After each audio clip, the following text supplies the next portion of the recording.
Hey everyone, welcome to the Drive Podcast. I'm your host, Peter Attia. This podcast, my website, and my weekly newsletter all focus on the goal of translating the science of longevity into something accessible for everyone. Our goal is to provide the best content in health and wellness, full stop, and we've assembled a great team of analysts to make this happen. If you enjoy this podcast, we've created a membership program that brings you far more in-depth content if you want to take your knowledge of this space to the next level. At the end of this episode, I'll explain what those benefits are, or if you want to learn more now, head over to peterattiamd.com/subscribe. Now, without further delay, here's today's episode.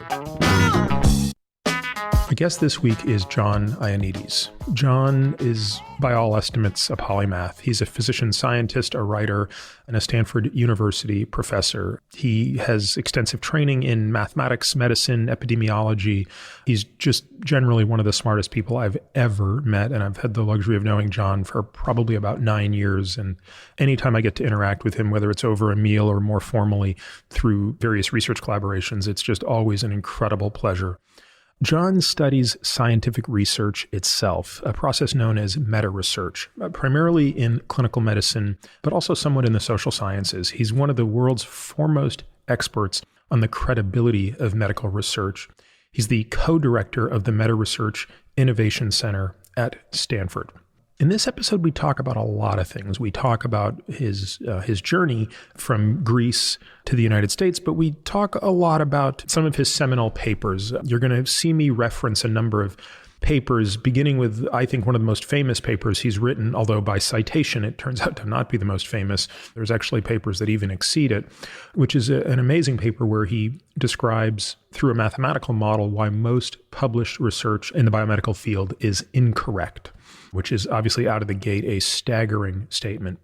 We go on to discuss a number of his other seminal papers and then really kind of tackle some of the hard issues in medical research, including my favorite topic, nutritional epidemiology. As always, John is candid and full of insight. So I'm just going to leave it at that and hope that you trust me and make time to listen to this one. So please, without further delay, enjoy my discussion with John Ioannidis.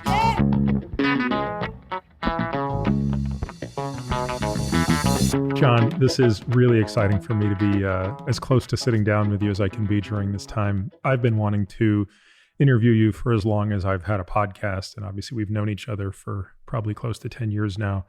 Of course, you first came on my radar in 2005 with a paper that we're going to spend a lot of time discussing today. But before we get to that, how would you describe yourself to people? Because you have such a unique background. I think that it's very difficult to know yourself, and I've been struggling on that front for a long time. So I'm trying to be a scientist. I think that this is not an easy job. It means that you need to reinvent yourself all the time. You need to search for new frontiers, for new questions, for new ways to correct errors and to correct your previous self in some way. So under that denominator of scientist in the works, probably it would be a good place to put my whereabouts. Now, your background is also in mathematics, and I think that's part of my appreciation for you is the rigor with which you bring mathematics to the study of science. And in particular, we're going to discuss some of your work and how you use mathematical models as tools to create frameworks around this. Now, you were born in the US but grew up in Greece, is that correct? Indeed, I was born in New York City, but I grew up in Athens. And I always loved mathematics. I think that mathematics are the foundation of so many things, and they can really transform our approach to questions that without mathematics, it would be very difficult to make much progress. How did you navigate your studies? Because you were obviously very prolific in mathematics. If I recall reading somewhere in one of your bios, you even, won the highest honor that a graduating college student could win in mathematics in Greece at the time. How did you decide to also pursue something in the biological sciences in parallel as opposed to staying purely in the natural or philosophical sciences of mathematics? Medicine had the attraction of being a profession where you can save lives. And I think that intellectual curiosity is very interesting, but the ability to make a difference for human beings and to save lives, to improve their quality of life, seemed to be, at least in my eyes as a young person, something that was worthwhile pursuing. I had a very hard time to choose what pieces of mathematics and science and medicine I could combine in what I wanted to do. I think that I have tried my hands in very different things. I have probably failed in all of them. But in some ways, I saw that these were complementary. So I believe that medicine is amazing in terms of its possibilities to help people. You need, however, very rigorous science. You need very rigorous scientific method to be applied if you want to get reliable evidence. Then you also need quantitative approaches. You need quantitative tools to be able to do that. So I think that none of them is possible to dispense without really losing the whole and losing the opportunity to do something that really matters eventually. And your parents were physicians as well, is that correct?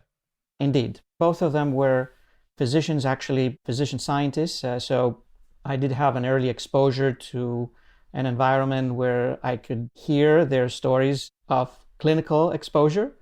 At the same time, I could see them working on their research. I remember these big tables with scientific papers spread all over them and with what were the early versions of computerized research.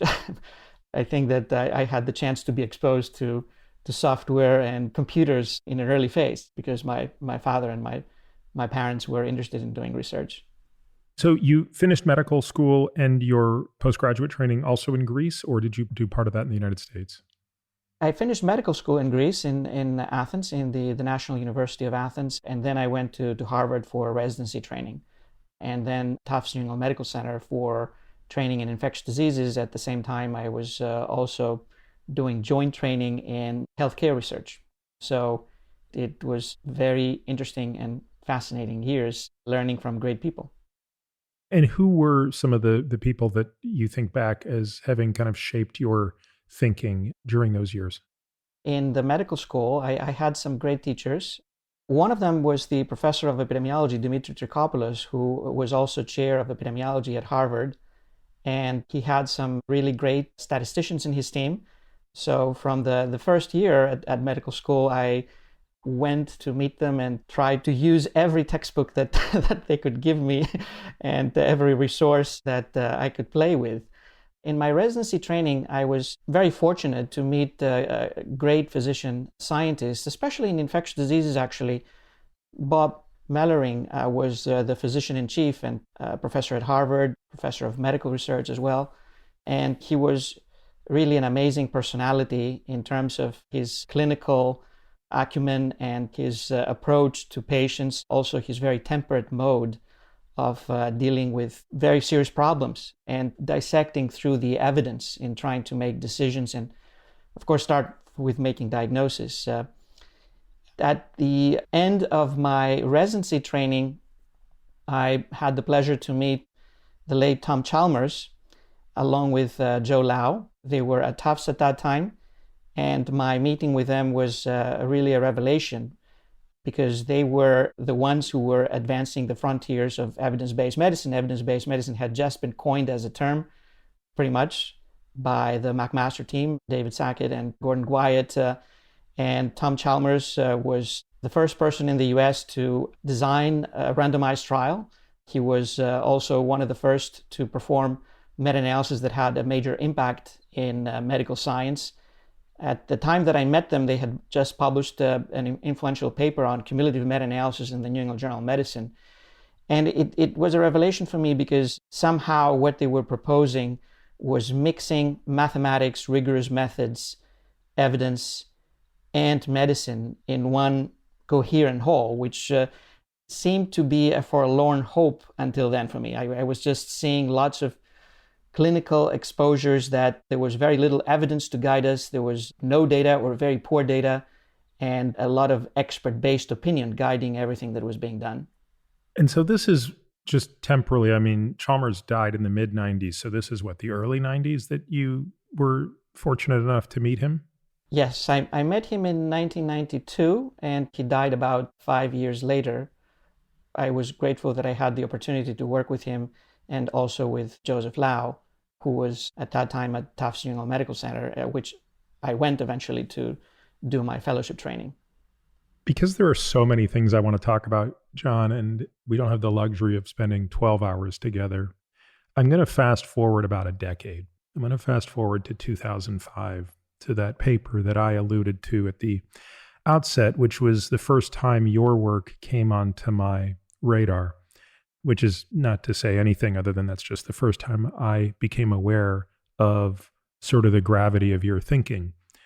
Can you talk a little bit about that? It was in PLOS One, was that paper, correct? Yes, it was in PLOS Medicine. PLOS Medicine. Okay, so this is basically an open source journal that I think another Stanford professor actually was one of the guys behind this journal. If I recall, Pat Brown was one of the forces behind PLOS, correct? Well, it was a transformative move at that time, trying to create a new standard for medical journals. I think that now this has become very widespread in a way. But I think back then it was something new, something that was a new frontier in a sense. So you wrote a paper that on the surface seems, highly provocative, right? The title of the paper is something to the effect of why most published clinical research is untrue. That's the gist of it. Can you walk people through the methodology of this? It's a theoretical paper, but explain to people who maybe don't have the understanding of mathematics that you do, how you were able to come to such a stark conclusion, which I want to point out one thing.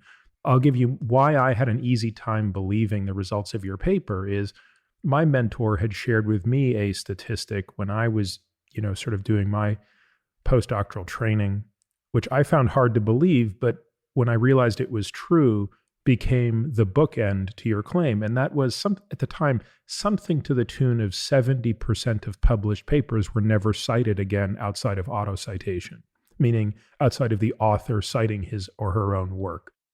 And if you think about that for a moment, if 70% of work can't even be cited by one additional person down the line, that tells you it's either irrelevant or wrong. So again, that's not the same thing that you said, but it at least primed me to kind of listen to the message you were talking about. So talk a little bit about that paper. That paper, as you say, it's a mathematical model that is trying to match empirical data that had accumulated over time, both in my work and also in the work of many other scientists who were interested to understand the validity of different pieces of research that was being produced. I think that many of us had been disillusioned that when evidence-based medicine started, we thought that now we have some tool to be able to get very reliable evidence for decision-making. And very quickly we realized that biases and results that could not be replicated and results that were overturned and results that were unreliable were the vast majority. It was not something uncommon. It was the rule that we had either unreliable evidence or actually perhaps even more commonly no evidence. So it's an effort, that paper, to put a mathematical construct together that would try to explain what is going on and would also try to predict in some ways what might happen if some of the circumstances would change in terms of how we do research. So the model makes for a framework that is trying to calculate what is the chance that if you come up with a eureka, a statistically significant result that you claim, I have found something, I have found some effect that is not null, there is some treatment effect here, there is some not zero that I'm talking about. What are the chances that this is indeed a non-null effect, that we're not seeing just a red herring?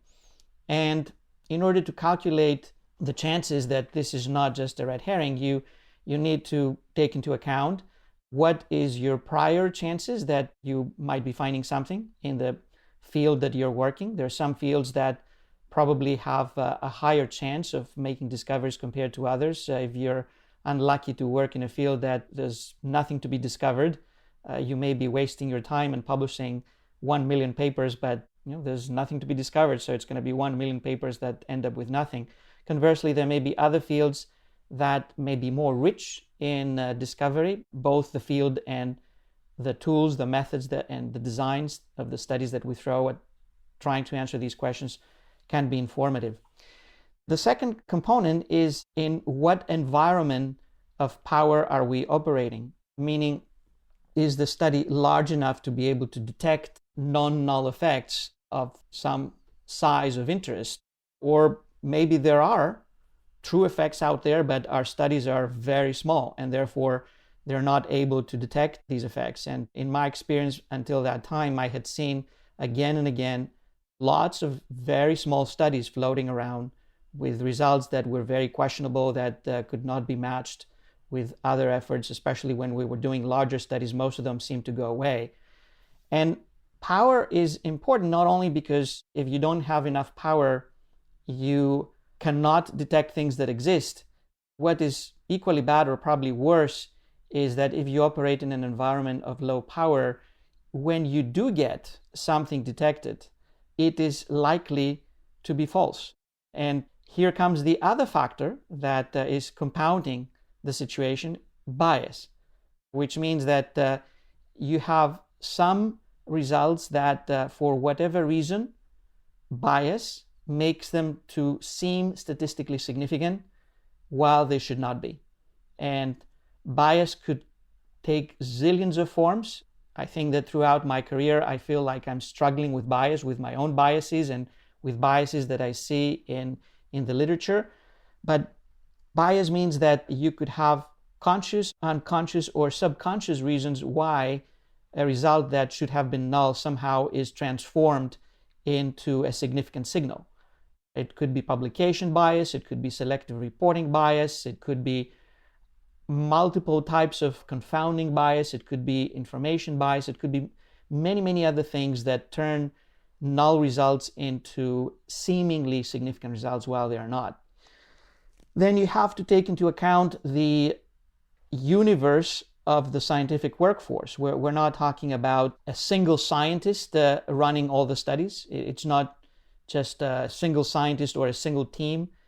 We have currently about 35 million people who have co-authored at least one scientific paper. We have many, many scientists who might be trying to attack the same scientific question. And each one of them is contributing to that evidence.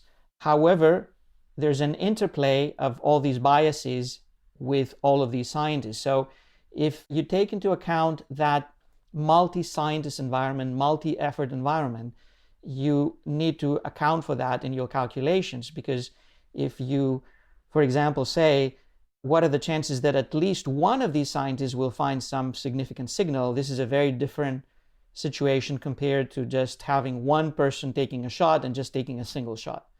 So this is pretty much what the model tried to take into account, putting these factors together and then trying to see what you get under realistic circumstances for these factors.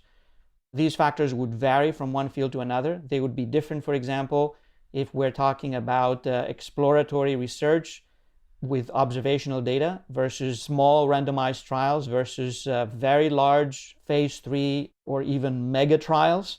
It would be different if we're talking about massive testing, like what we do in genetics, versus highly focused testing of just one highly specified pre-registered hypothesis that is being attacked.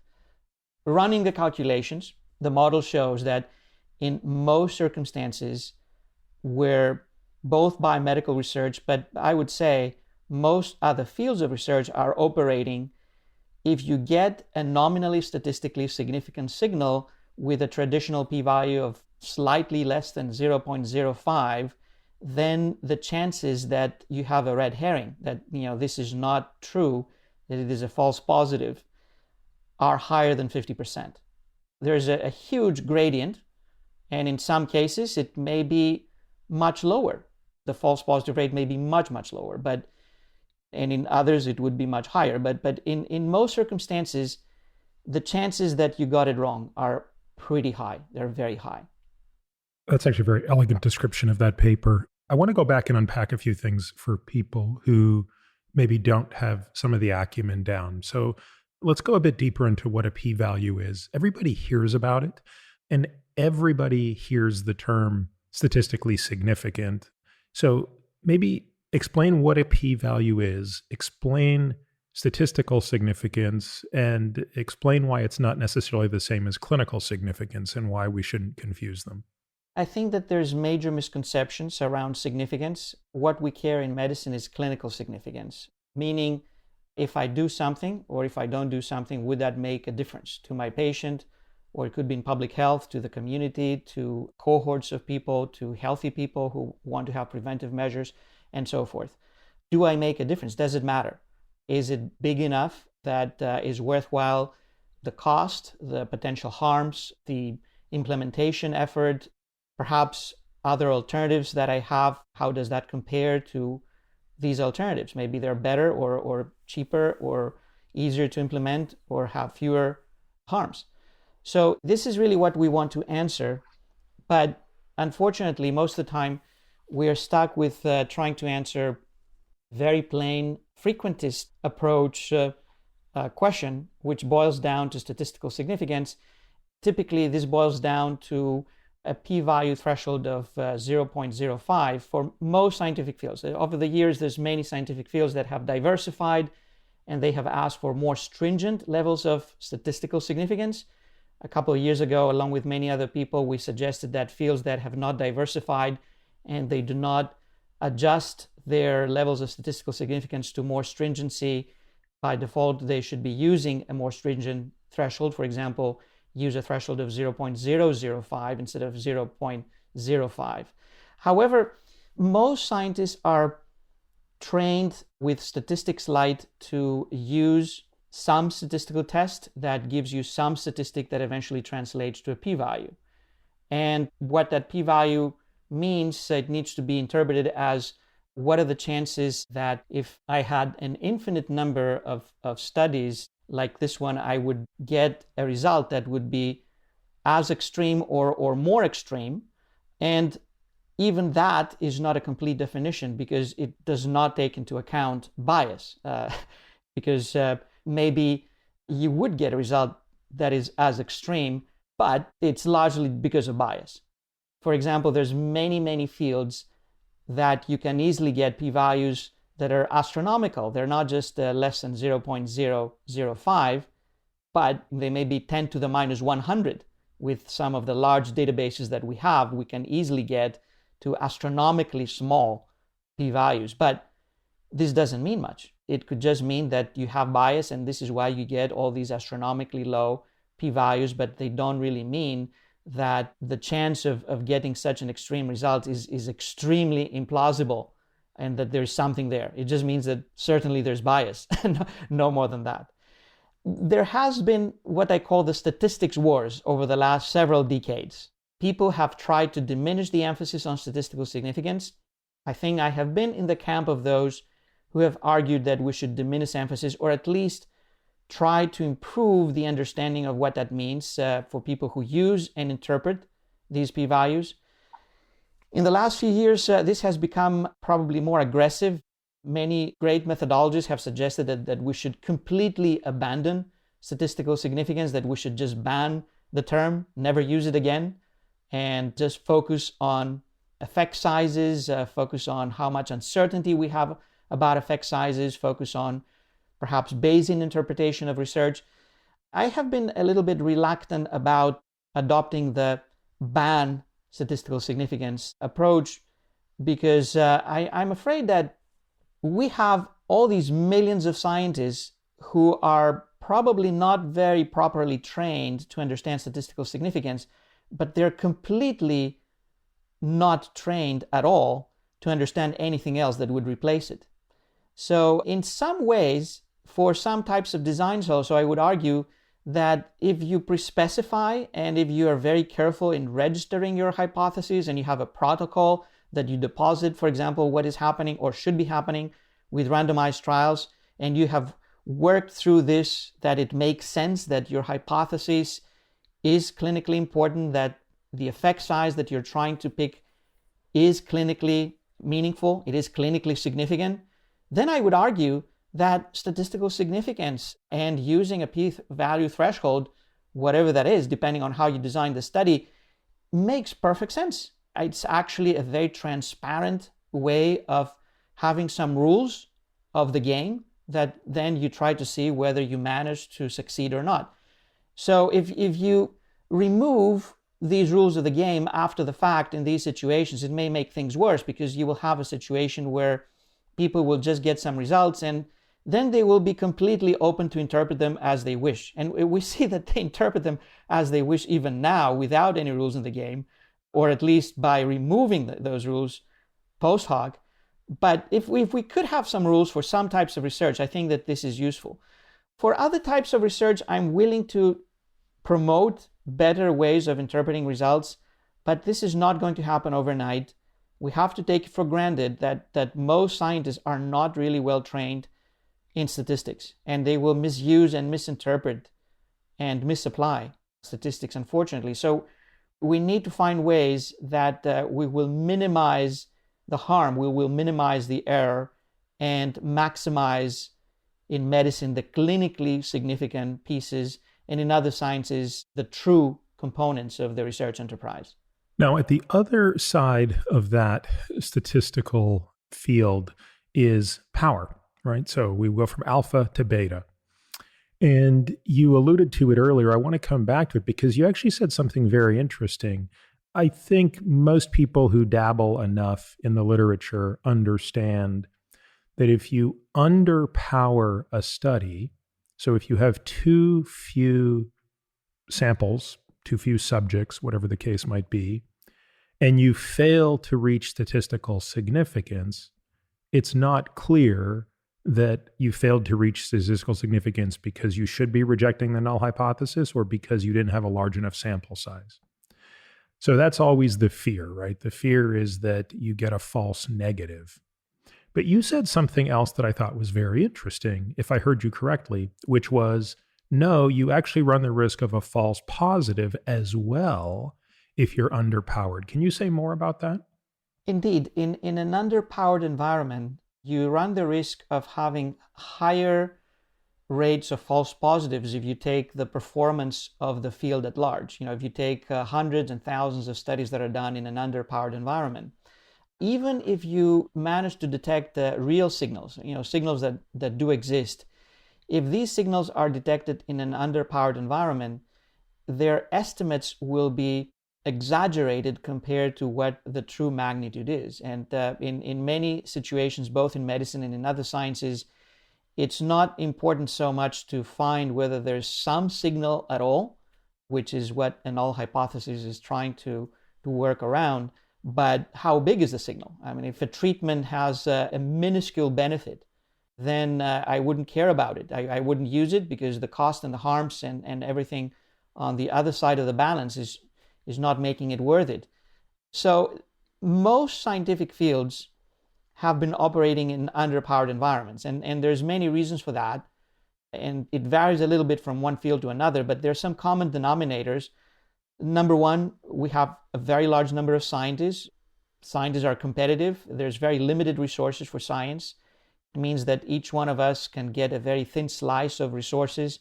We need to prove that we can get significant results so as to continue to be funded and to be able to advance in our career.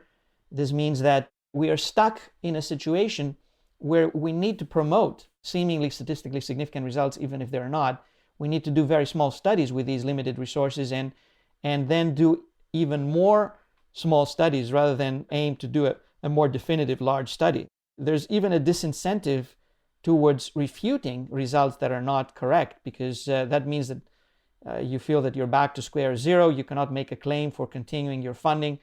All the incentives, at least until recently, have been aligned towards performing small studies in very selectively reported circumstances and with flexibility in the way that results are analyzed and presented. And I think that this leads to very high rates of results that are either completely false positives or they may be pointing to some real signal, but the estimate of the magnitude of the signal is grossly exaggerated.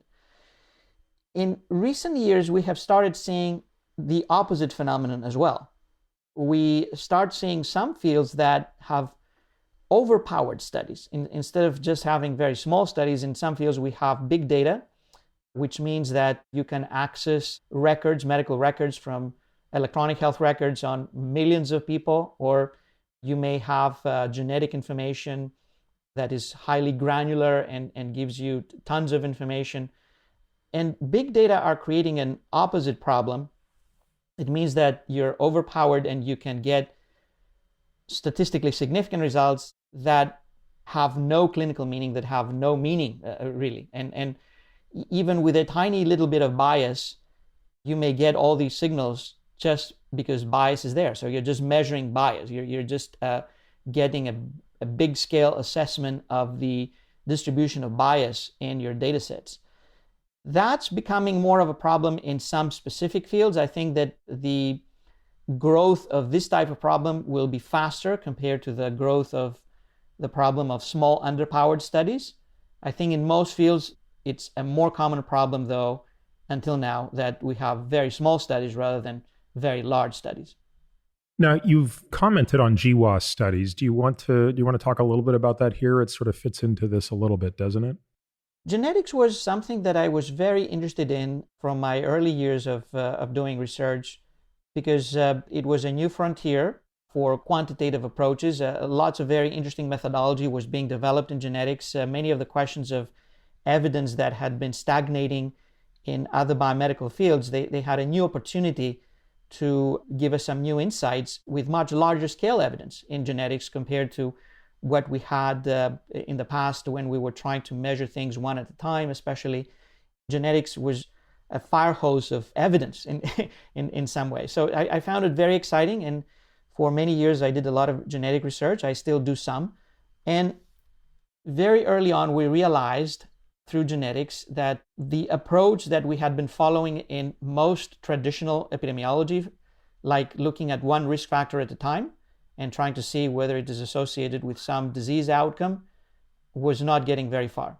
We could see in genetic epidemiology of Candida genes that most of these papers that were looking at one or a few genes at a time with association with some outcome, just trying to cross the threshold of statistical significance and then claiming success, they were just false positives. We saw that pretty early. It took some time for people to be convinced, but then they were convinced, and genetics took some steps to remedy this. They decided to do very large studies to start with. They also decided to look at the entire genome, look at all the factors rather than one at a time. And they also decided to join forces, not have each scientist try to publish their results alone, but share everything, have a common protocol, put all the data together to maximize power, to maximize standardization, to maximize transparency also, and then report the cumulative results from the combined data from all the teams that had contributed to these large meta-analysis of primary data. So this is a recipe that I think should be followed by many other fields, especially fields that work with observational data in epidemiology. And some fields have started moving in that direction as well, but not necessarily as much as the revolution that happened in genetics and population genomics. So I was going to actually ask you exactly that question. I was going to save it for a bit later, but let's do it now. Why did the field of genetics basically have the ability to self-police and undergo this cultural shift in a way that, let's just put every card on the table here, nutritional epidemiology has not? I mean, nutritional epidemiology, which we're going to spend a lot of time talking about, is the antithesis of that.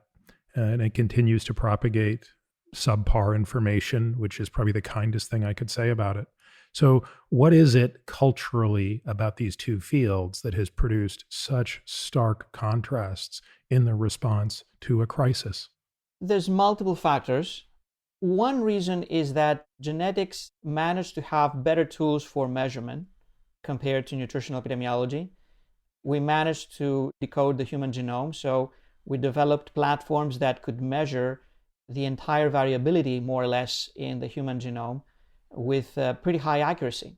If you have genotypic platforms that have less than 0.01% error rate, this means that you have very accurate measurement, as opposed to nutrition, where the traditional tools have been questionnaires or survey tools that have very high biases, very high recall bias, very low accuracy, and they do not really capture the diversity of nutritional factors with equal granularity as we can capture the genetics in their totality of the human genome.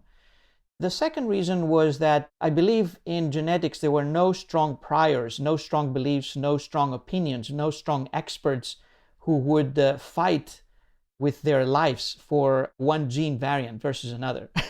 We had some, I think that some of us probably might have published about one gene, and then we would fiercely defend it, because obviously if you publish a paper, you don't want to be proven wrong. I think it's very human.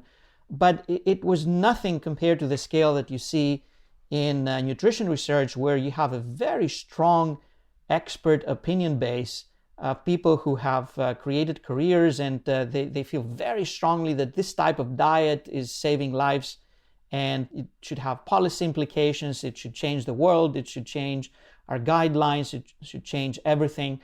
Many of these beliefs are interspersed with religious or cultural or non-scientific beliefs in shaping what we think is good diet.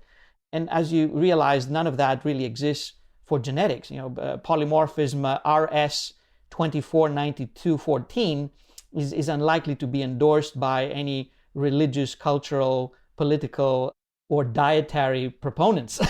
It's a very different beast. And I think that you can be more neutral with genetics research because of this objectivity, as opposed to nutrition, where there's a lot of heavy beliefs interspersed.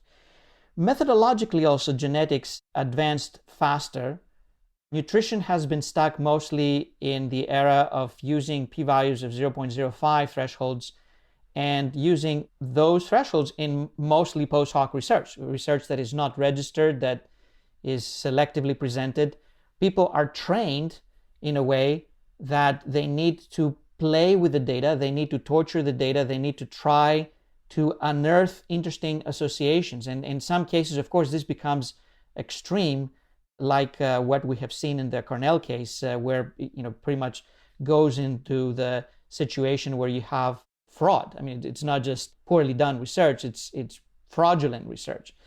But fraudulent research aside, even research that is not fraudulent in nutrition has some standards of methods that are pretty suboptimal compared to what genetics has adopted, that they decided that we have such a huge multiplicity that we need to account for that. So, we're not going to claim success for a p-value of 0.05.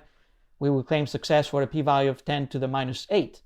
And if it's not that low, then forget it. It's not really a finding. We need to get more data before we can say whether we have a finding or not. Or they decided that they will share data, that they will create large coalitions of researchers who would all share their data. They would standardize their data. They will standardize the analysis. They would perform analysis in a very specific way. And they would also sometimes, actually I think this is becoming the norm, have 2 or 3 analyst teams analyze the same data and make sure that they get the same results.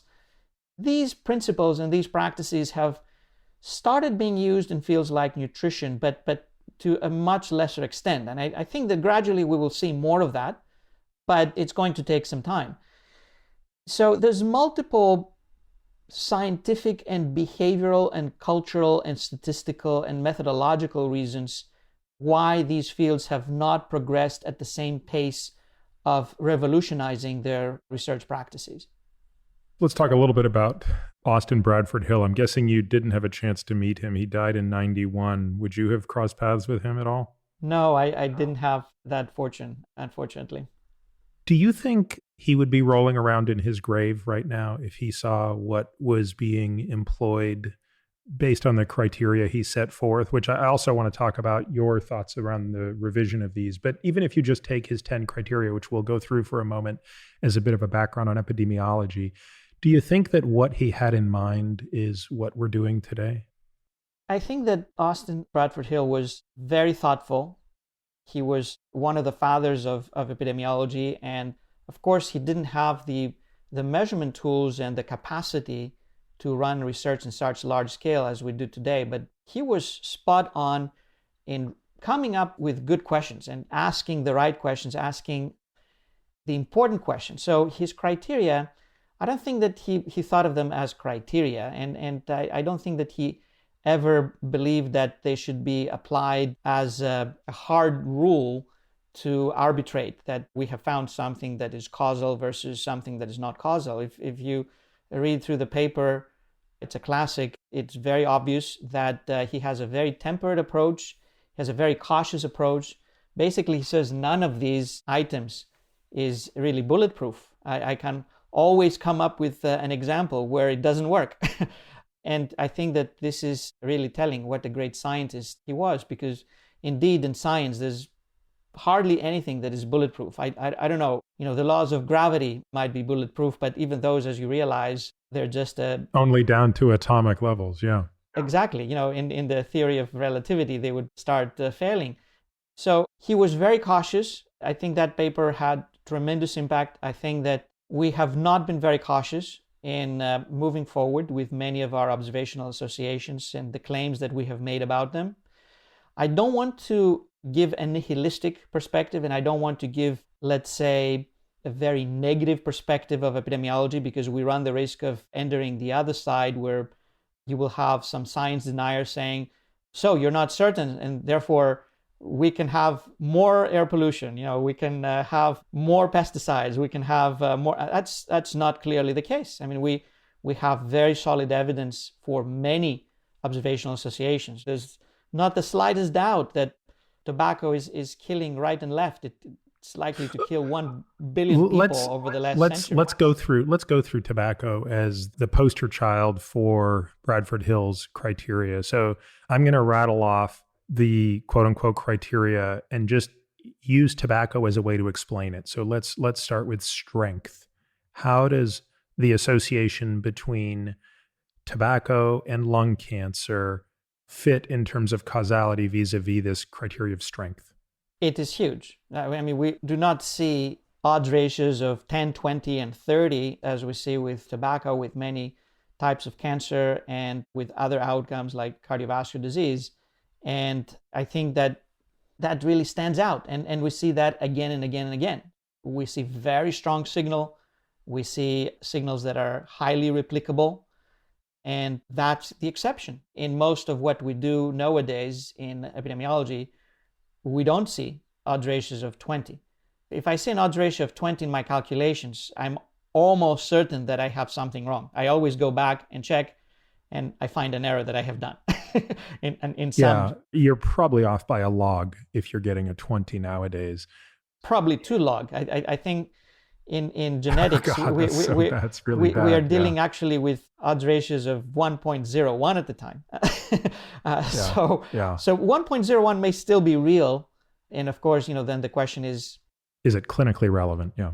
It's unlikely to be clinically relevant, but how much certainty can you get even for its presence? Yeah. So the strength is huge. You really essentially covered the next one, which is consistency. If you look at all of the studies in the 1950s and the 1960s, they were all really moving in the same direction. And that's whether you looked at physicians who were smokers, non-physicians who were smokers, whichever series of data you looked at, you basically saw this 10x multiplier in smoking. And I think on average, it worked out to be about 14x. There was about a 14 times higher chance. I mean, that's a staggering number.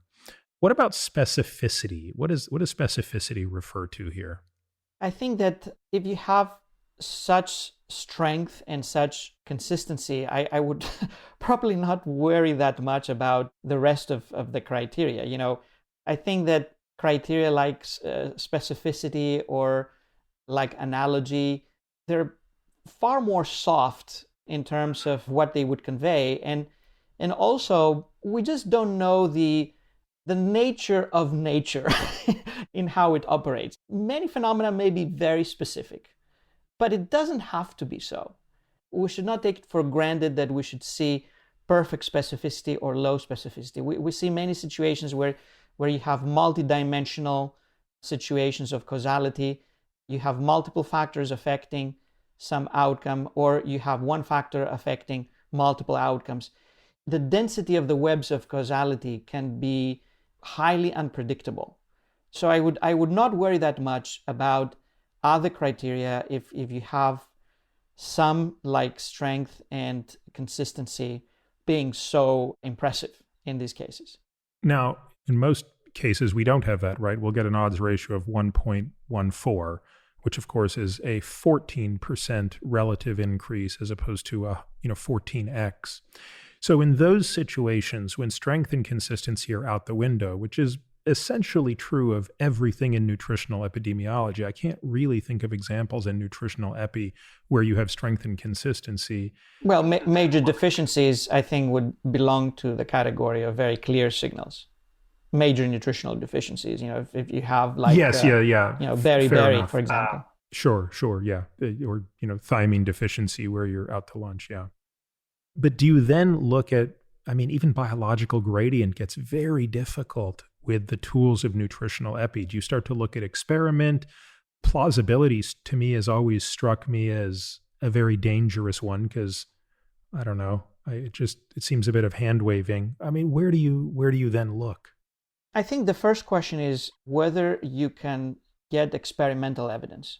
To me, that's the priority. And I realize that in some circumstances, when you know that you're dealing with highly likely harmful factors, you cannot really have equipoise to do randomized trials. But for most situations in nutrition, to take nutrition as the example that we have been discussing, you can do randomized trials. And actually, we have done randomized trials. It's not that we're not doing randomized trials. We have done many thousands of randomized trials. Most of them, unfortunately, are pretty small and underpowered, and they suffer from all the problems that we discussed earlier with underpowered studies that are selectively reported, with no pre-registration, and with kind of haphazardly done analysis and reporting. They're not necessarily better than observational data that suffer from the same problems.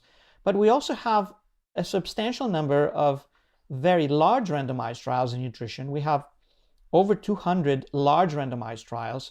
Most of those focus on specific nutrients or supplementations.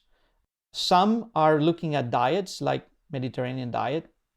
And with very few exceptions, they do not really show the benefits that were suspected or were proposed in the observational data. There are exceptions, but there are not that many. That, to me, suggests that most likely the interpretation that most of the observational signals are false positives or substantially exaggerated is likely to be true.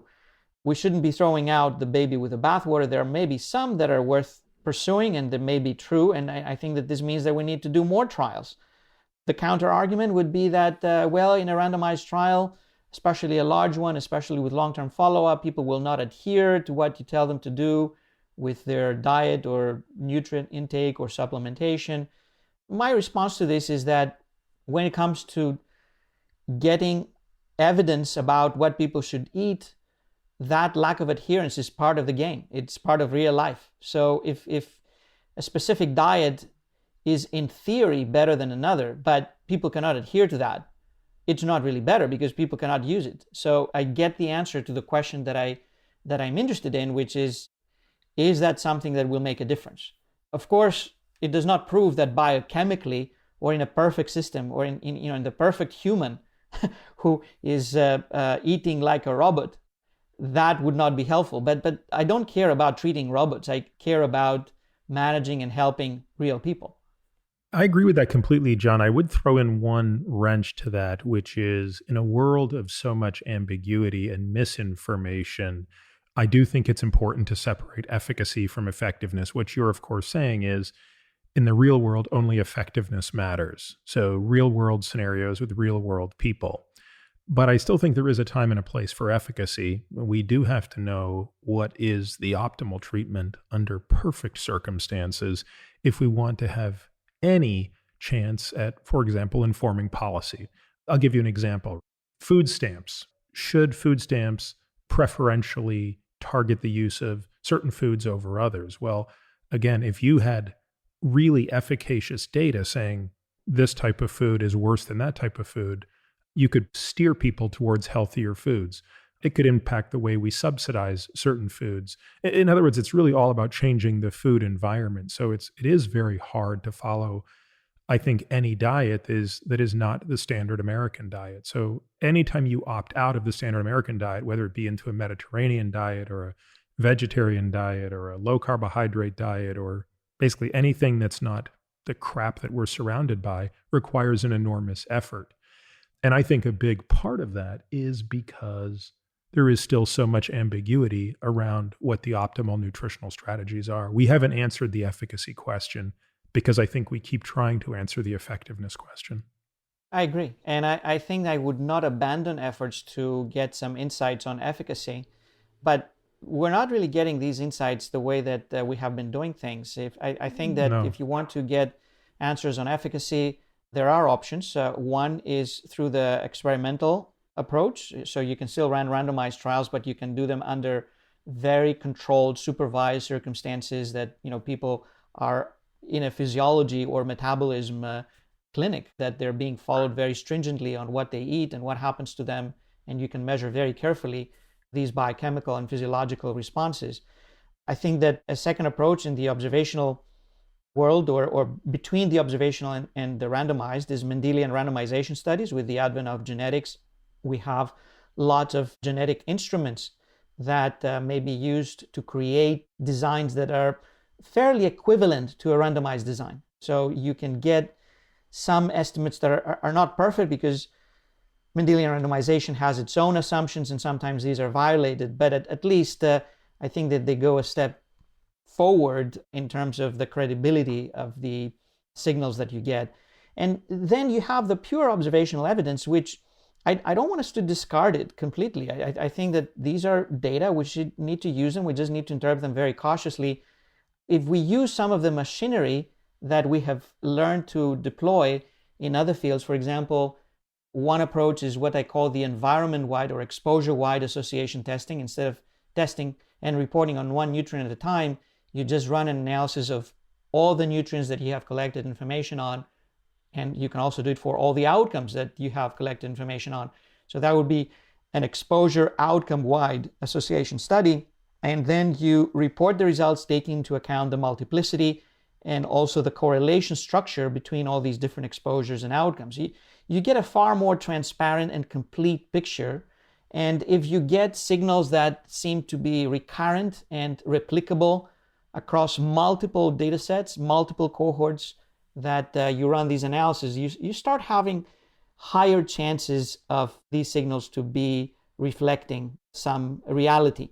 Still, it's not going to be perfect because of all the problems that we mentioned, but it is better compared to what we do now, where we just go after finding yet one more association, one at a time, and coming up with yet another paper that is likely to be very low credibility. John, if your 2005 paper on the frequency with which we were going to come across valid scientific publications is arguably the one is that your most cited paper? No, it's not the most highly cited. It's received, I think, close to 10,000 citations. But, for example, the PRISMA statement for meta-analysis has received far more. Okay. Well, I was going to assume that the 2005 paper was the most cited, but I was going to say the most entertaining is your 2012 paper, which is the Systematic Cookbook Review.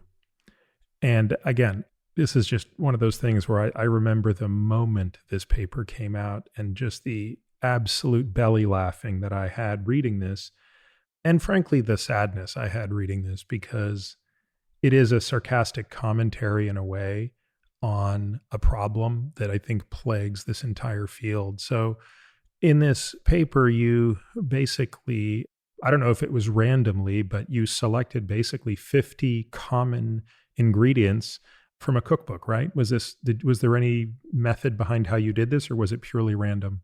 Well, we used the Boston Cookbook that has been published since the 19th century, and we randomly chose ingredients by selecting pages, and then within those, the recipes and the ingredients that were in these recipes. So yes, it is 50 ingredients, a random choice thereof, and trying to map how many of those have had published studies in the scientific literature in terms of their association with cancer risk.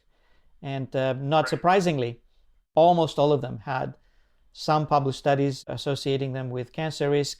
Even the exceptions were probably exceptions because of the way that we searched. For example, we didn't find any study on vanilla, but there were studies on vanillin. So if we had if we had screened with the names of the biochemical constituents of these ingredients, probably, I guess all of them might have had some studies associating them with cancer risk. How was this paper received by the nutritional epidemiology community? I think it created lots of enemies and lots of friends. And I'm grateful for the enemies who, some of them, have pushed back with constructive comments. I think that most people realize that we have a problem. I think that even people who disagree with me on nutrition, I have great respect for them. And I'm sure that they're well-intentioned. I think that at the bottom of their heart, it's not that they want to do harm. They want to save lives. They want to improve nutrition. They want to improve our world. So I think that it should be feasible to reach some synthesis of these different approaches and these different trends. And I do see that even people who have used traditional methods do start using some of the methods that we have proposed. For example, these exposure-wide approaches, or trying to come up with large consortia and meta-analysis of multiple cohorts to strengthen the results and the standardization of the results.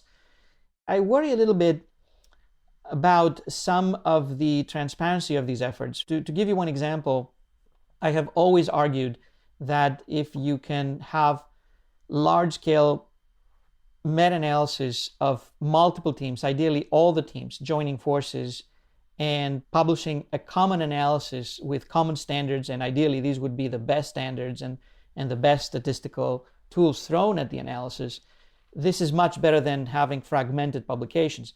So in some questions of nutrition, I have seen that happen, but here's what goes wrong. The invitation goes to other investigators who have already found results that square with the beliefs of the inviting investigator. So there may be 3,000 teams out there, and the invitation goes to the 100 teams that have claimed and believe that there is that association. And then these data are cleaned, combined, and analyzed in the way that has found the significant association already, and you have a conclusion with an astronomically low p-value that here it is.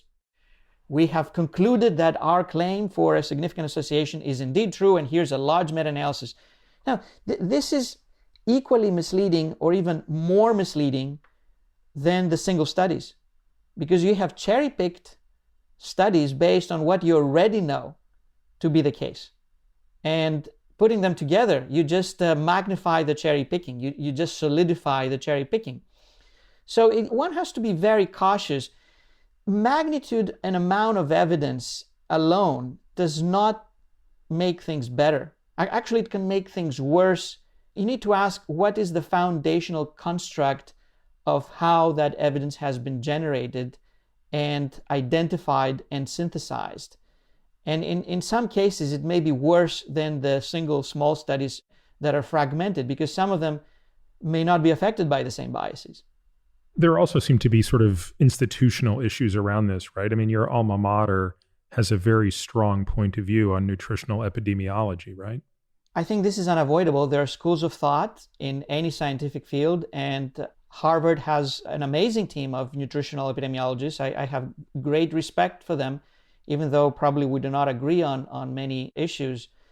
I think that we should look beyond, let's say, the personal differences or opinion differences. I think that my opinion has less weight than anyone else's weight in that regard. If I want to be true to my standards, I'm not trying to promote something because it is an opinion. What I'm arguing is for better data, for better evidence, for better synthesis, and more unbiased steps in generating the evidence, synthesizing the evidence, and interpreting it. And I'm willing to see whatever result emerges by that process. I'm not committed to any particular result. I would be extremely happy if we do these steps and we come up with a conclusion that 99% of the nutritional associations that were proposed were actually correct. I have absolutely no problem with that if we do it the right way. What I'm worried is resistance to doing it the right way. I think your point earlier, though, about the difference between, say, how the genetics community and the nutrition community were able to sort of approach this problem, I don't think you can forget your second point, right? Which is it's very difficult to overcome prior beliefs. And when an individual has made an entire career of a set of beliefs, I think it requires a very special person to be able to say, that may have been incorrect. And that is independent of what that belief is, by the way. That can be a belief that may be correct or may be fundamentally incorrect. It's funny. I recently saw this thing on Netflix. It was the kind of documentary about this D.B. Cooper case. Do you remember? Do you know this D.B. Cooper case? It's the only unsolved act of U.S. aviation crime that's never been solved. So did you know this case, John? The guy who hijacked an airplane and then jumped out the back in 1971? Oh, I may have heard of it somewhere, but yeah, I don't recall it very well. Well, it's interesting in that this guy hijacks an airplane with a bomb and requests that the plane be landed while they pick up $200,000 and 4 parachutes. He then gets the plane to take back off and jumps out the back with the money. And he's never been found. 9 years later, they found a little bit of the money. That's the only real clue. And this documentary focused on 4 suspects, 4 of many suspects. And you basically hear the story of each of the 4 suspects and each of the people who today are making the case for why it was their uncle or their husband or whatever. And my wife and I are watching this and we're thinking it's interesting. And at the end, I just said to her, I said, this is a great sort of example of human nature, which is I believe every one of those people truly believes that it was their relative or friend or whomever who was D.B. Cooper. And yet I think all of them are wrong. I think each of those 4 suspects is categorically not the person. And yet each of them, I am convinced by their sincerity. And I think that's the problem is I don't think science should be able to be that way. That's the problem I think I have with epidemiology is that I guess I'm just not convinced it's a science in the way that we talk about science. Well, we have to be cautious because we are human and scientists have beliefs. And I think that there's nothing wrong with having beliefs. I think the issue is, can we map these beliefs? Can we be transparent? Can we be as much restrained about how these beliefs are influencing the conduct of our research and the way that we interpret our findings? It will never be perfect. We're not perfect. And I think that aiming to be perfect is not tenable. But at a minimum, we should try to impose as many safeguards in the process so as to minimize the chances that we will fool ourselves. Not fool others, but fool ourselves to start with, as Feynman would say. This is not easy in fields that have a very deeply entrenched belief system, and I think nutrition is one such. Again, there's no bad intention here. People are well-intentioned. They want to do good. I will open a parenthesis. Of course, there is some bad intentions. There's big food, there's industry who wants to promote their products and sell whatever they produce. And, that's a different story. And it is a huge confounder, both in nutrition and in other fields, that we have very high penetrance of financial conflicts. But I think that non-financial conflicts can also be important. And at a minimum, we should try to be transparent about them, try to communicate both to the external world, but also to our own selves, what might be our non-financial conflicts and beliefs in starting to go down a specific path of investigation and a specific interpretation of results. You referred to it very, very briefly earlier. What were the exact details of the case of Brian Wansink at Cornell? That was a lot to do, and it seemed that went one step further. That seemed like there was something quite deliberate going on. Well, in that case, it was revealed based on the communication of that professor with his students that practically he was urging them to cut corners and to torture the data until they would get some nice-looking result. And practically, he was packaging nice-looking results as soon as they would become available based on that data torturing process. So the data torturing was the central force in generating these dozens of papers that were creating a lot of interest, and probably they were very influential, many of them in terms of decision-making. But if you create results and significance in that fashion, obviously the chances that these would be reproducible results is very, very limited. Yeah. And of course, he was a very prominent person in the field. It makes you wonder, how often is this going on with someone maybe less prominent, where, they're part of that 35 million people who are out there authoring what are we, about 100,000 papers a month make their way onto PubMed? I mean, it's an avalanche, right? We have a huge production of scientific papers, as you say. And if you look across all sciences, probably we're talking about easily 5 million papers added every year. And the number is accelerating every single year. Of course, very few of them are both valid and useful. And it's very difficult to sort through all that mountain of published information. I think that research practices are substandard in most scientific fields for most of the research being done. There's a number of surveys that have been conducted asking whether fraud is happening and whether suboptimal research practices are being applied. The results are different depending on whether you ask the person being interviewed on whether they are doing this or whether people in their immediate environment are doing this. So fraud, I think, is uncommon. I don't think that fraud is a common thing in science. It does happen now and then, but I don't think that it is a major threat in terms of the frequency. It is a threat in terms of the visibility that it gets and the damage that it gets to the reputation of science as an enterprise, but it's not common. What is extremely common is questionable research practices or harmful research practices, which means cutting corners in different ways. And depending on how exactly you define that, the percentage of people who might be cutting corners at some point is extremely high. It may be approaching even 100% if you define it very broadly.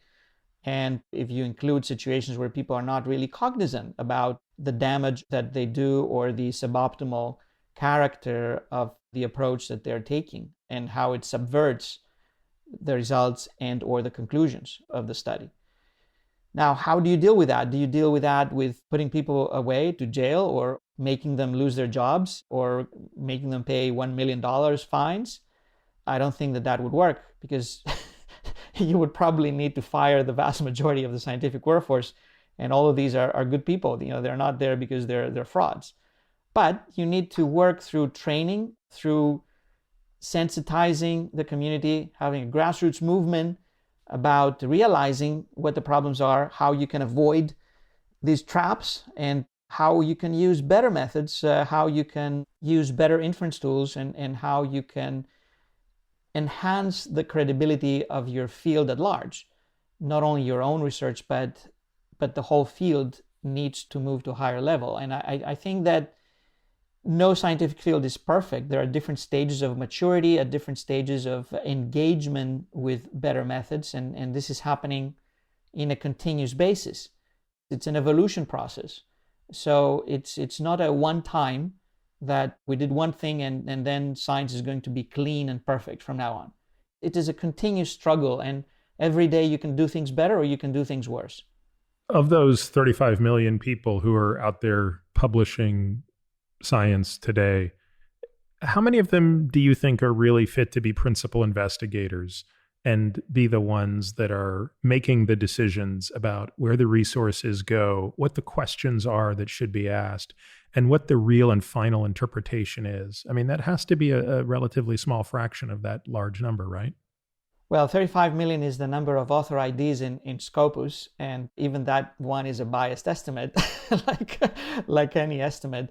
It could be that you have a much, much smaller number of people who are what we call principal investigators. The vast majority of people who have authored at least one scientific paper have just authored a single scientific paper, and they have just been co-authors. So, they may be students or staff or supporting staff in larger enterprises, and they never assume the role of leading research or designing research or being the key players in doing research.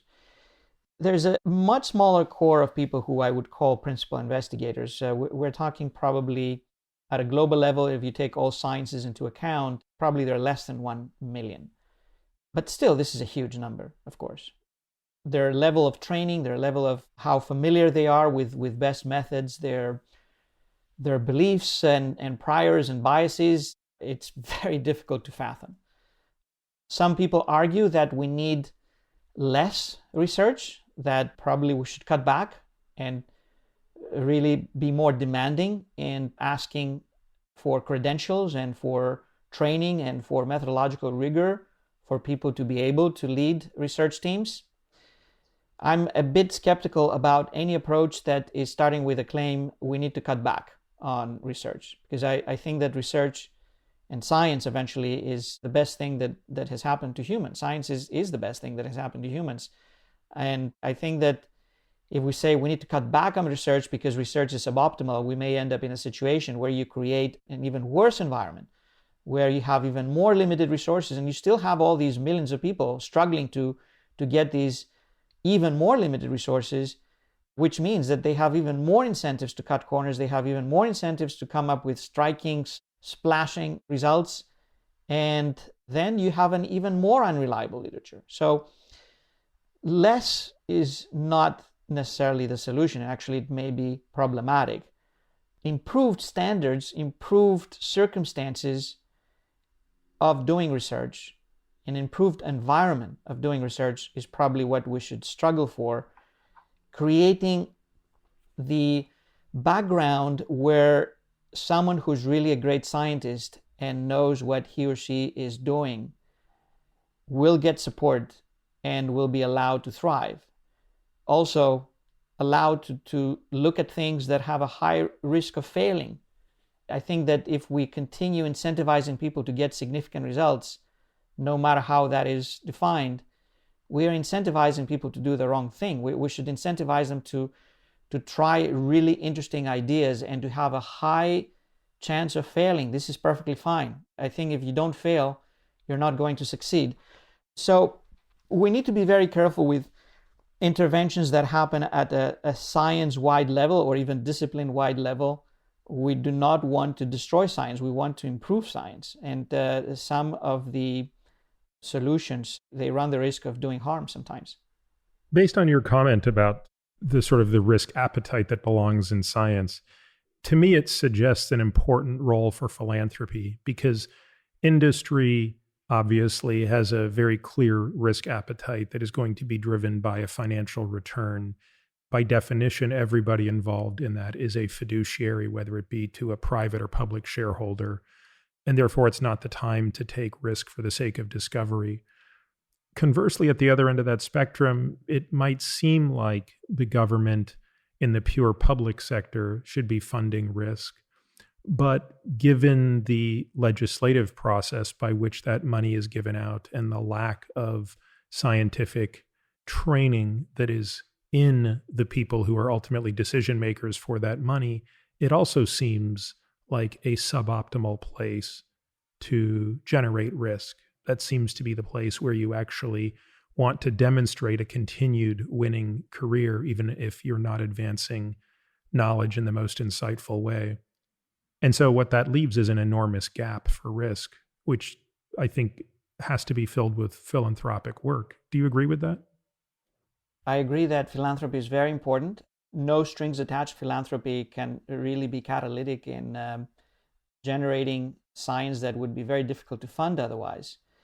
Of course, public funding is also essential, and I think that we should make our best to make a convincing case that public funding should increase and not decrease. As I said, decreasing public funding makes things far, far worse for many reasons. I think that we need to realign some of our priorities on what is being funded with each one of these mechanisms. Currently, a lot of public funding is given to generate translational products that are then exploited immediately by companies who make money out of them. And conversely, the testing of these products is paid by the industry. I find that very problematic because the industry is financing and controlling the studies, primarily randomized trials or other types of evaluation research that are judging whether these products that they're making money of are going to be promoted, used, become blockbusters, and so forth, which inherently has a tremendous conflict. I would argue that the industry should really pay more for the translational research, for developing products through the early phases, And then public funding should go to testing whether these products are really worth it, whether they are beneficial, whether they have benefits, whether they have no harms or very limited harms. That research needs to be done with unconflicted funding and unconflicted investigators, ideally through public funds. Of course, philanthropy can also contribute to that. Philanthropy, I think, can play a major role in allowing people to pursue high-risk ideas and things that probably other funders would have a hard time to fund. I think that public funds should also go to high-risk ideas. The public should be informed that science is a very high-risk enterprise. If you try to create a narrative, and I think that this is the traditional narrative, that money from taxpayers are used only for paying research grants, that each one of them is delivering some important deliverables. I think this is a false narrative. Most grants, if they really look at interesting questions, they will deliver nothing. or at least, they will deliver that, sorry, we tried, we spent so much time, we spent so much effort, but we didn't really find something that is interesting. We'll try again. We did our best, we had the best tools, we had the best scientists, we applied the best methods, but we didn't find the new laws of physics, we didn't find a new drug, we didn't find a new diagnostic test, we found nothing. That should be a very valid conclusion. If you do it the right way, with the right tools, with the right methods, with the best scientists being involved, putting down legitimate effort, we should be able to say, we found nothing. But out of 1,000 grants, we have 5 that found something. And that's what makes the difference. It's not that each one of them made a huge contribution. It is these 5 out of 1,000 in some fields, and in other fields, obviously, maybe a higher yield, that eventually transform the world. I mean, this seems like a bit of a communications problem, because that's clearly the venture capital model that seems to work very well, which is on any given fund, your fund is made back by one company or one bet. It's not an average. It's a very asymmetric bet.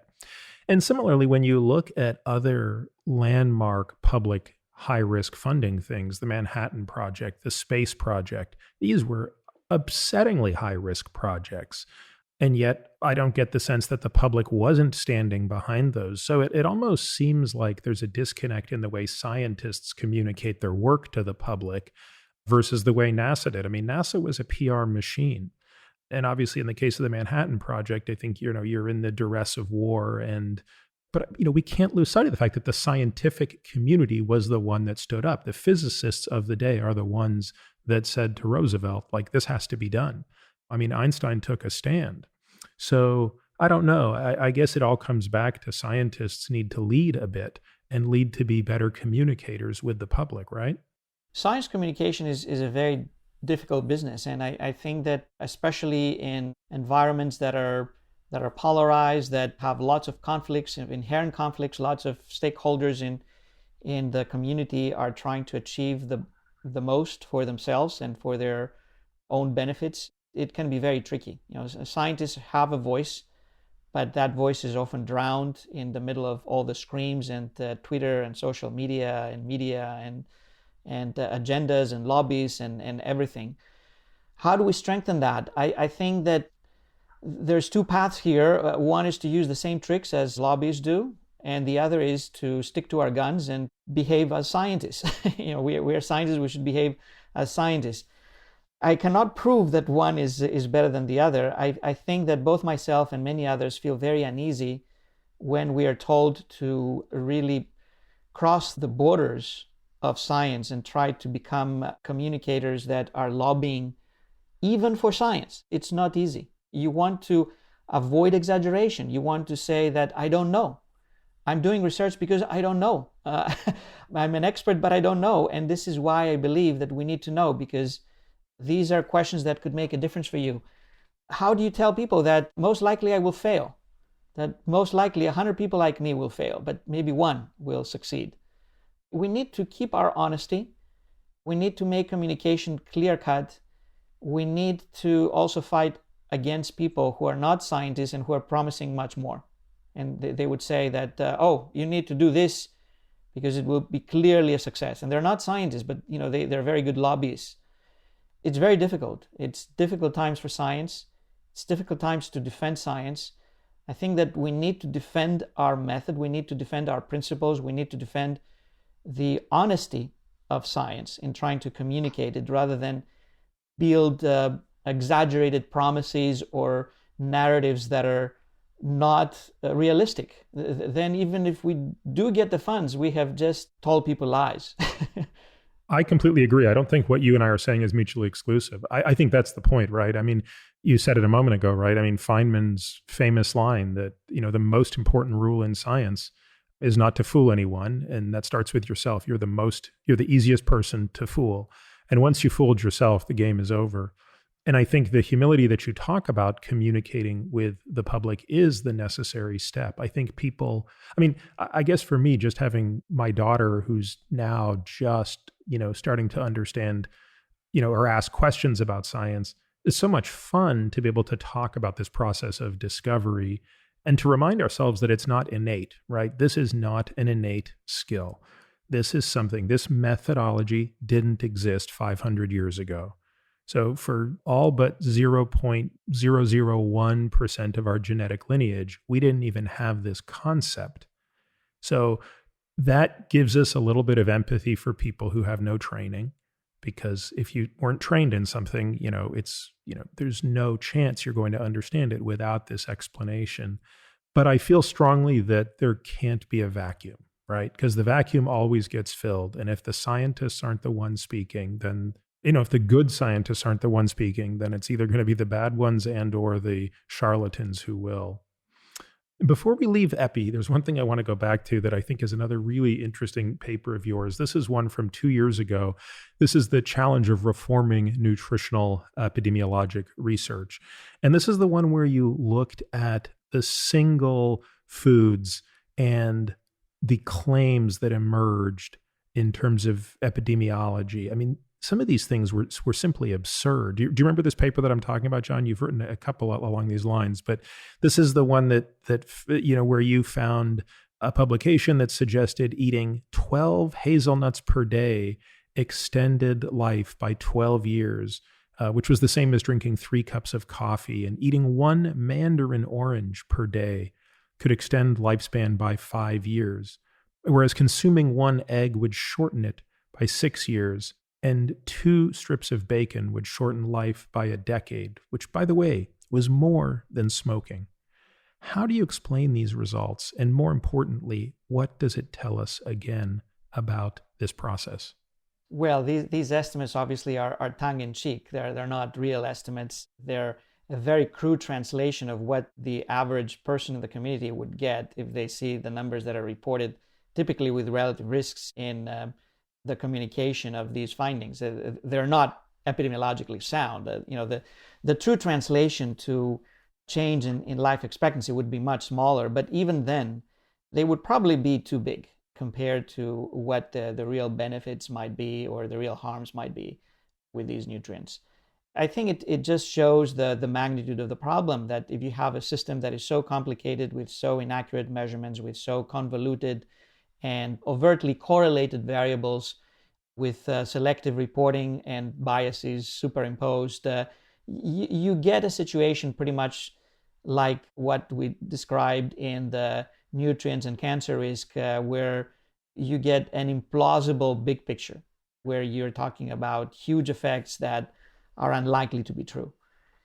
So it goes back to what we have been discussing about how you remedy that situation, how you bring better methods and better training and better inferences to that land of irreproducible results.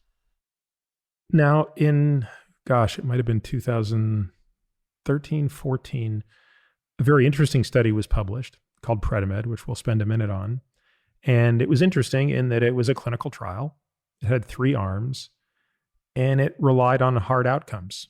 Hard outcomes meaning mortality or morbidity of some sort, rather than just soft outcomes like a biomarker.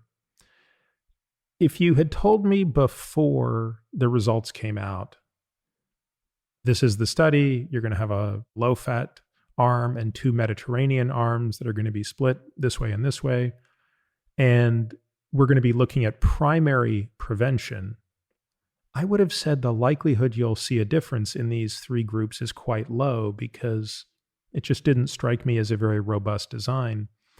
But I guess to the author's credit, they had selected people that were sick enough that within, I think they had planned to go as long as 7 or so years, but under 5 years, they ended up stopping this study, given that the two arms in the Mediterranean arm, one that was randomized to receive olive oil, the other, I believe, received nuts, performed significantly better than the low-fat arm. And that's sort of how the story went until a couple of years later. What happened then? So here you have a situation where I have to disclose my own bias that I love the Mediterranean diet, and I have been a believer that this should be a great diet to use. I mean, I grew up in Athens, and obviously it's something that I enjoy personally a lot, and I would be very happy to see huge benefits with it. For many years, I was touting these results as, here you go, you have a large trial that can show you big benefits on a clinical outcome. And actually, this is Mediterranean diet, which is the diet that I prefer personally, even better. And just to make the point, it was both statistically and clinically very significant. Indeed. A beautiful result, very nice looking, and I was very, very happy with that. I would use it as an argument that here's how you can do it the right way, and show clinically relevant results. But then it was realized that unfortunately this trial was not really a randomized trial. The randomization had been subverted, that a number of people had not actually been randomized because of problems in the way that they were recruited, and therefore the data were problematic. You had a design where some of the trial was randomized and some of the trial was actually observational.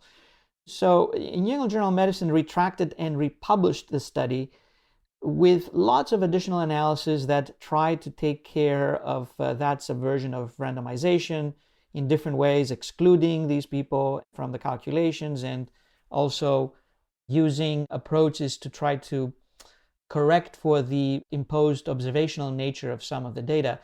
The results did not change much, but it creates, of course, a very uneasy feeling that if really the creme de la creme trial, the one that I adored and I admired, had such a major problem, such a major, basic, unbelievably simple problem in its very fundamental structure of how it was run, how much trust can you put on other aspects of the trial that require even more sophistication and even more care? For example, arbitration of outcomes or how you count outcomes. As you say, this is a trial that originally was reported with limited follow-up compared to the original intention. It was stopped at an interim analysis. The trial has had lengthier follow-up. It has published a very large number of papers as secondary analysis, but still we lack what I would like to see as a credible result. I mean, it's a tenuous, partly randomized trial, and unfortunately doesn't have the same credibility now compared to what I thought when it was a truly randomized trial and there was one outcome that was reported, and that seemed to be very nice. Now it's a partly randomized, partly subverted trial with 200, 300 publications floating around with very different claims each time. Most of them looking very nice, but fragmented into that space of secondary analysis. It doesn't mean that Mediterranean diet does not work. I mean, I still like to eat things that fit to a Mediterranean diet, and this is my bias. But it just gives one example of how things can go wrong, even when you have good intentions. I think that I can see that people really wanted to do it wrong, but one has to be very cautious. Yeah, I mean, I think for me, the takeaway, if I remember some of the details, which I might not, I mean, one of the big issues was the randomization around the inner household subjects, right? They wanted that you couldn't have people in the same house eating the different diets, which is a totally reasonable thought.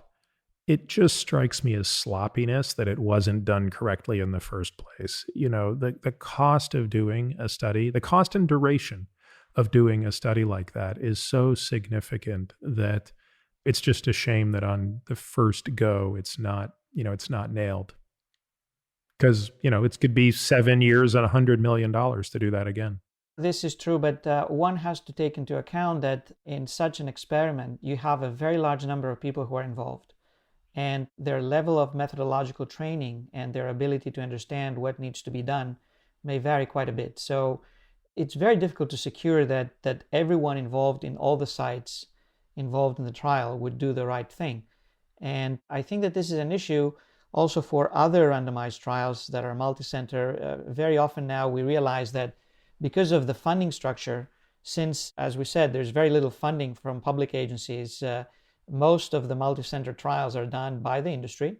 They try to impose some rigor and some standards, but they also have to recruit patients from a very large number of sites, sometimes from countries and from teams that have no expertise in clinical research. And then you can have situations where a lot of the data may not necessarily be fraudulent, but they're collected by people who are not trained, who have no expertise, who don't know what they're doing. And sometimes, depending on the study design, especially with unmasked trials or trials that lack allocation concealment, or both, you can have severe bias interfere even in studies that seemingly appear to be like the creme de la creme of large-scale experimental research. Yeah. John, let's move on to one last topic, at least for now, which is the events of 2020. In early April, I had this idea talking with someone on my team, which was, boy, the seroprevalence of this thing might be far higher than the confirmed cases of this thing. And if that were true, it would mean that the mortality from this virus is significantly lower than what we believe. This was at a time when I think there was still a widespread belief that 5 to 10% of people infected with this virus would be killed. And there were basically a nonstop barrage of models suggesting 2 to 3 million Americans would die of this by the end of the year. The first person I reached out to was David Allison, and I said, hey, David, what do you think about doing an assessment of seropositivity in New York City? And he said, let's call John Ioannidis. So we gave you a call that afternoon. It was a Saturday afternoon. We all hopped on a Zoom, and you said, well, guess what? I'm doing this right now in Santa Clara. And I don't think it had been published yet, right? I mean, I think you had just basically got the data, right? I believe that was about that time, yes. Mm-hmm. Tell me a little bit about that study and what did it show? Because it was certainly one of the first studies to suggest that basically the seropositivity was much higher than the confirmed cases. This is a pair of two studies, actually. One was done in Santa Clara and the other was done in LA County. And both of them, the design aimed to collect a substantial number of participants and try to see how many of them had antibodies to the virus, which means that they had been infected perhaps at least a couple of weeks ago. And they were studies that Aaron Ben-David and Jay Bhattacharya led, and also we had colleagues from the University of Southern California also leading the study in LA County. They were studies that I thought were very important to do. I was just one of many co-investigators, but I feel very proud to have worked with that team. They were very devoted and they really put together in the field an amazing amount of effort and very readily could get some results that would be very useful to tell us more about how widely spread the virus is. The results, I'm not sure whether you would call them surprising, shocking, anticipated. It depends on what your prior would be. Personally, I was open to the possibilities of any result. I had no clue how widely spread the virus would be, and this is why I thought these studies were so essential. I had already published more than a month ago that by that time that we just don't know. We just don't know whether we're talking about a disease that is very widely spread or very limited in its spread, which also translates in an inverse mode to its infection fatality rate. If it's very widely spread, the infection fatality rate per person is much lower. If it is very limited in its spread, it means that fewer people are affected, but the infection fatality rate would be very high. So whatever the answer would be, it would be an interesting answer. And the result was that the virus was very widely spread, far more common compared to what we thought based on the number of tests that we were doing and the number of PCR documented cases at that time. In the early months of the pandemic, we were doing actually very few tests. So it's not surprising at all that the under-ascertainment would be huge. I think that once we started doing more tests and or in countries that did more testing, the under-ascertainment was different compared to places that were not doing much testing or were doing close to no testing at all. I think that the result was amazing. I felt that that was a very unique moment, seeing these results when I first saw that that's what we got, that it was about 50 times more common than we thought based on the documented cases. But obviously generated a lot of attention and a lot of animosity because people had very strong priors.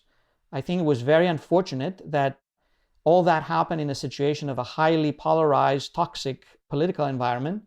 Somehow people were aligned with different political beliefs as if, a political belief should also be aligned with a scientific fact. It was just completely horrible.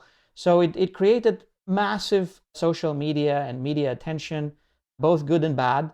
And I think that we were bombarded with comments, both good and bad, and criticism. I'm really grateful for the criticism because obviously these were very delicate results that we had to be sure that we had the strongest documentation for what we were saying.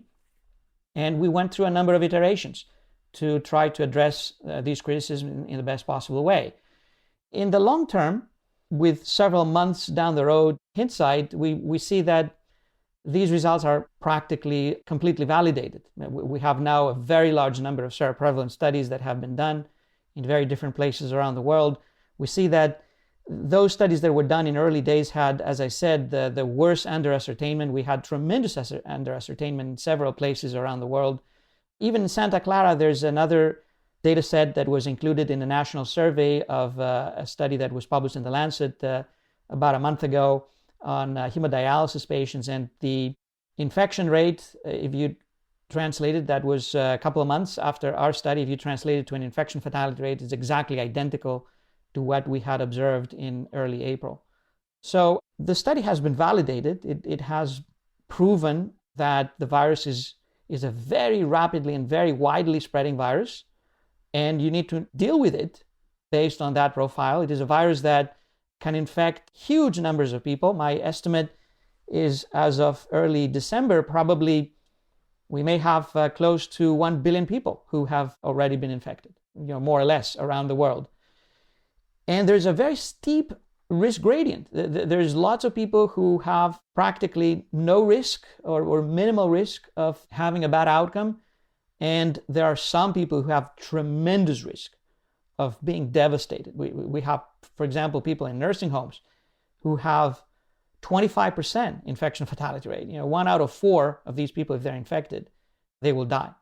So it was one of the most interesting experiences in my career, both the fascination about seeing these results and also the fascination and some of the intimidation of some of the reaction to these results in a very toxic environment, unfortunately. I don't necessarily mean by name, but what forces were the most critical?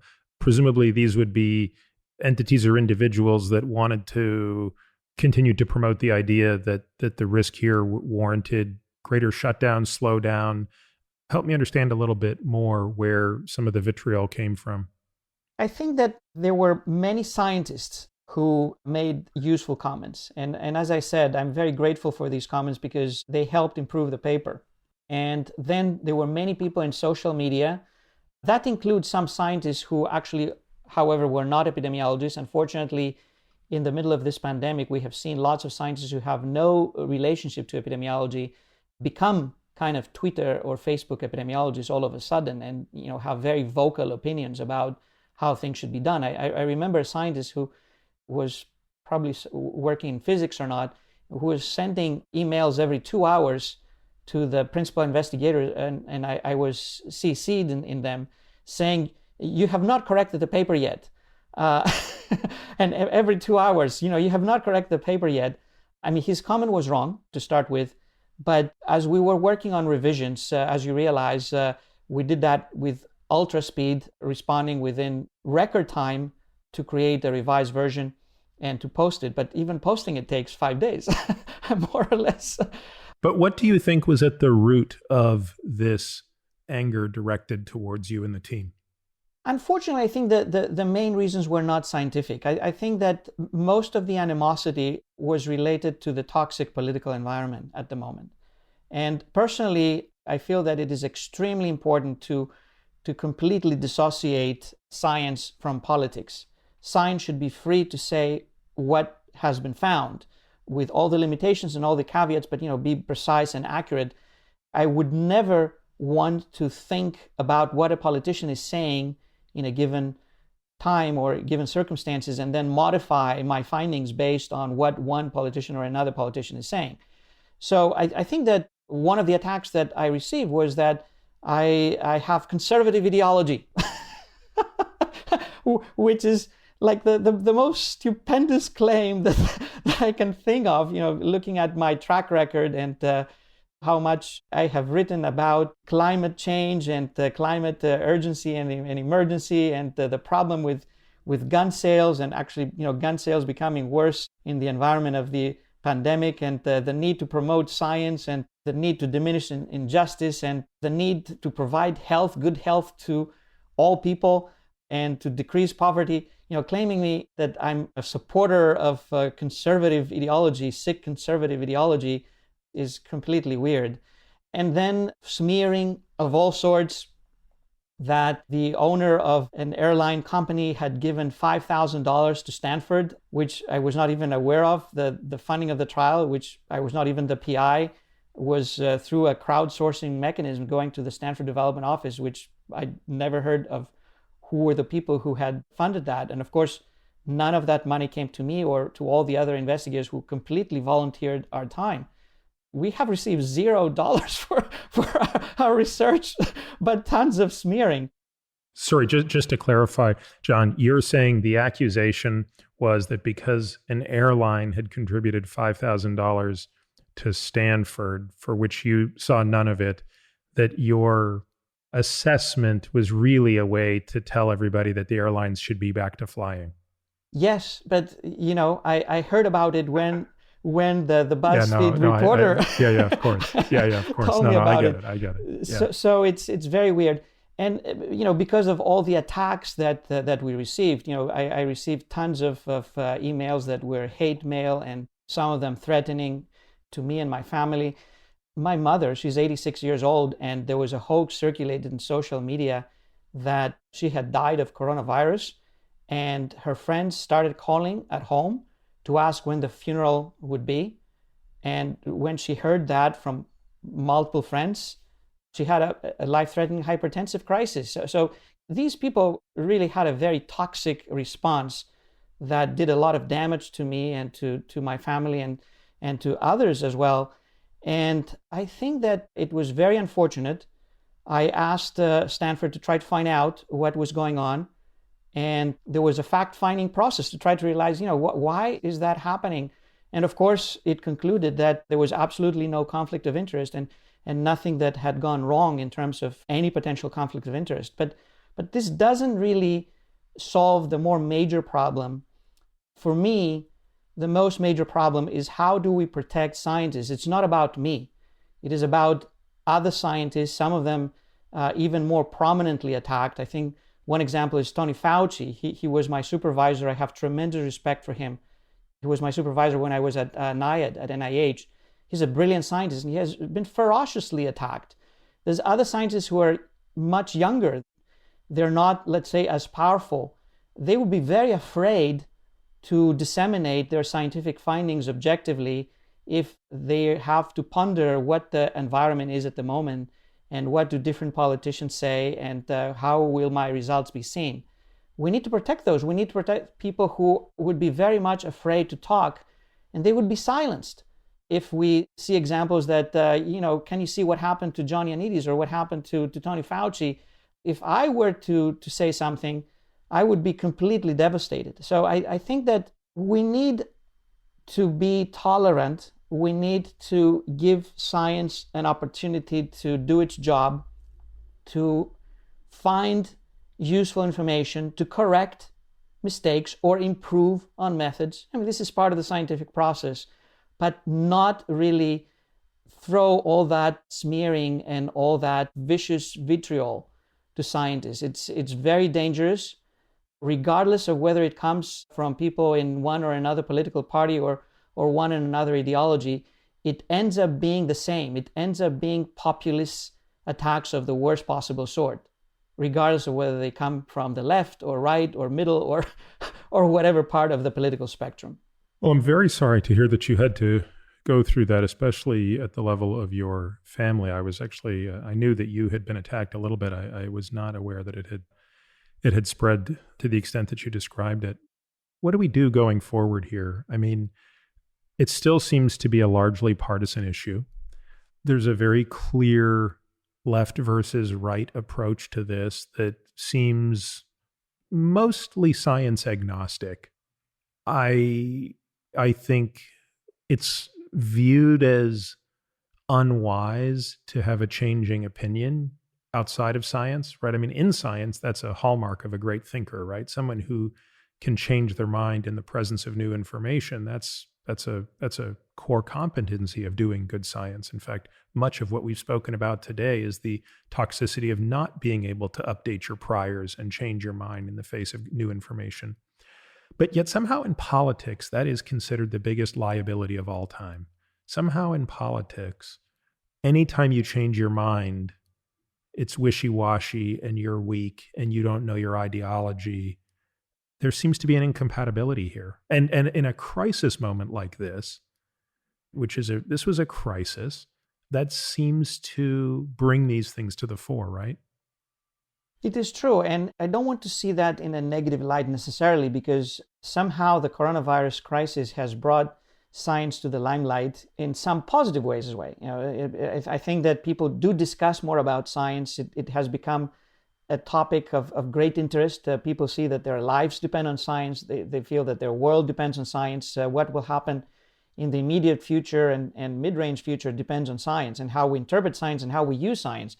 So in a way, suddenly we have had hundreds of millions, if not billions of people become interested in science acutely. But obviously, most of those, unfortunately, given our horrible science education, they have no science education. And they use the tools of their traditional society discourse, which is largely political and sectorized, to try to deal with scientific questions. And this is an explosive mix. I think it creates a great opportunity to communicate more science and better science. At the same time, it makes science a hostage of all these lobbying forces and all of this turmoil that is happening in the community. Well, John, what are you most optimistic about? I mean, you have lots of time left in your career. You're going to go on and do many more great things. You're going to be a provocateur. What are you most excited and optimistic about in terms of the future of science and the type of work that you're looking to advance? Well, I'm very excited to make sure that, and it does happen, that there's so many things that I don't know, and every day I realize that there's even more things that I don't know. I think that so far, if that continues happening, and every day I can find out about more things that I don't know, or things that I thought were so, but actually they were wrong, and I need to correct them and find ways to correct them, then I really look forward to a good future for science and a good future for humans. I think that we're just at the beginning. we are just at the beginning of knowledge, and I feel like a little kid who just wants to learn a little bit more each time. Well, John, the last time we were together in person, we were in Palo Alto when we had a Mediterranean dinner. So I hope that sometime in 2021, that'll bring us another chance for another flaky white fish and some lemon potatoes and whatever other yummy things we had that evening. That would be wonderful. And I hope that it does increase life expectancy as well. Although, even if it doesn't, I think it's worth it. John, thanks so much for your time today. Thank you, Peter. Thank you for listening to this week's episode of The Drive. If you're interested in diving deeper into any topics we discuss, we've created a membership program that allows us to bring you more in-depth, exclusive content without relying on paid ads. It's our goal to ensure members get back much more than the price of the subscription. Now, to that end, membership benefits include a bunch of things. 1, totally kick-ass comprehensive podcast show notes that detail every topic, paper, person, thing we discuss on each episode. The word on the street is nobody's show notes rival these. Monthly AMA episodes or Ask Me Anything episodes, hearing these episodes completely. Access to our private podcast feed that allows you to hear everything without having to listen to spiels like this. The Qualies, which are a super short podcast that we release every Tuesday through Friday, highlighting the best questions, topics, and tactics discussed on previous episodes of The Drive. This is a great way to catch up on previous episodes without having to go back and necessarily listen to everyone. Steep discounts on products that I believe in, but for which I'm not getting paid to endorse. And a whole bunch of other benefits that we continue to trickle in as time goes on. If you want to learn more and access these member-only benefits, you can head over to peterattiamd.com/subscribe. You can find me on Twitter, Instagram, and Facebook, all with the ID Peter Attia MD. You can also leave us a review on Apple Podcasts or whatever podcast player you listen on. This podcast is for general informational purposes only and does not constitute the practice of medicine, nursing, or other professional healthcare services, including the giving of medical advice. No doctor-patient relationship is formed. The use of this information and the materials linked to this podcast is at the user's own risk. The content on this podcast is not intended to be a substitute for professional medical advice, diagnosis, or treatment. Users should not disregard or delay in obtaining medical advice from any medical condition they have, and they should seek the assistance of their healthcare professionals for any such conditions. Finally, I take conflicts of interest very seriously. For all of my disclosures and the companies I invest in or advise, please visit peterattiamd.com/about, where I keep an up-to-date and active list of such companies.